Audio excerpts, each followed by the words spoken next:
Permettez-moi tout d'abord d'adresser mes sincères remerciements à l'ONG Oxfam.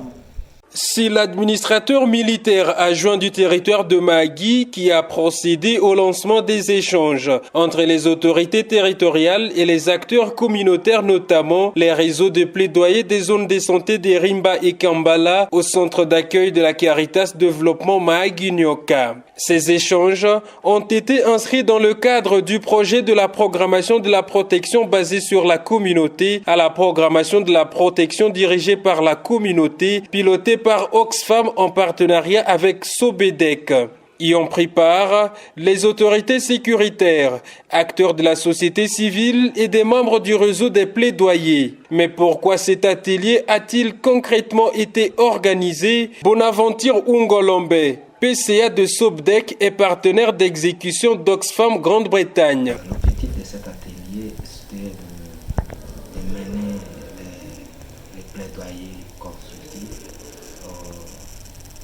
ensemble avec les parties prenantes, et entre autres les autorités et les autres responsables.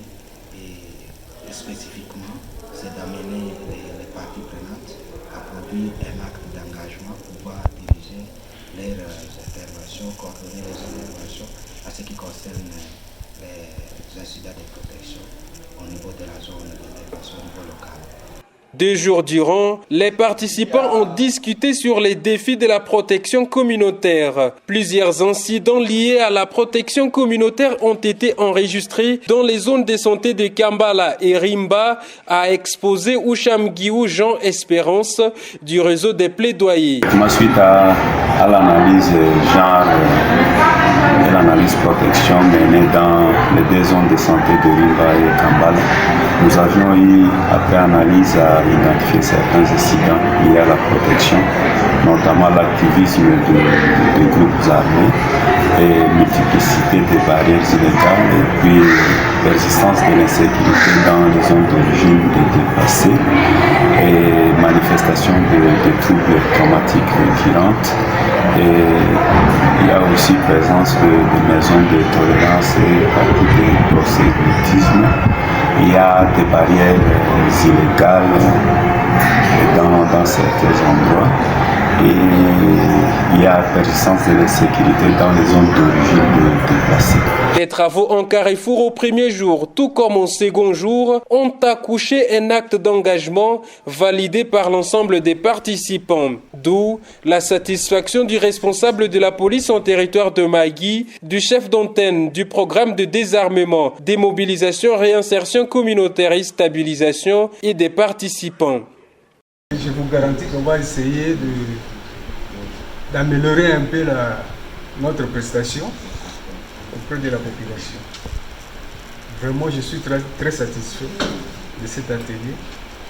Le 10 points développés à ce jour sur la particularité de protection a permis d'actualiser les situations, je dirais, sécuritaires en général dans les entités de Rimba et de Kambala, dans les 2 chefferies respectives de Walendouati et de Pandoro.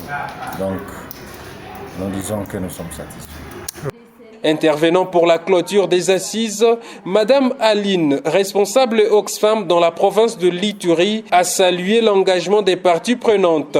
Pour sa part, le représentant de l'administrateur militaire adjoint du territoire de Mahagui a appelé à l'implication de chacun dans le respect de l'acte d'engagement signé. Zoé Dessillon Hassani Fouamba est chef de service du plan.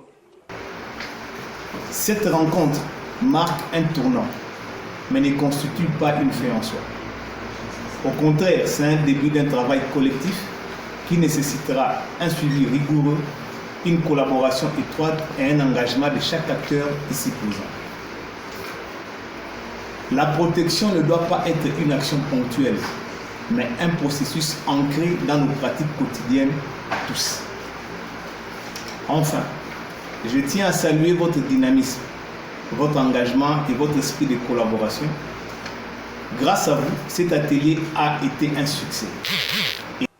L'atelier s'est clôturé dans la satisfaction des parties prenantes qui ont promis leur implication pour la mise en œuvre de l'acte d'engagement.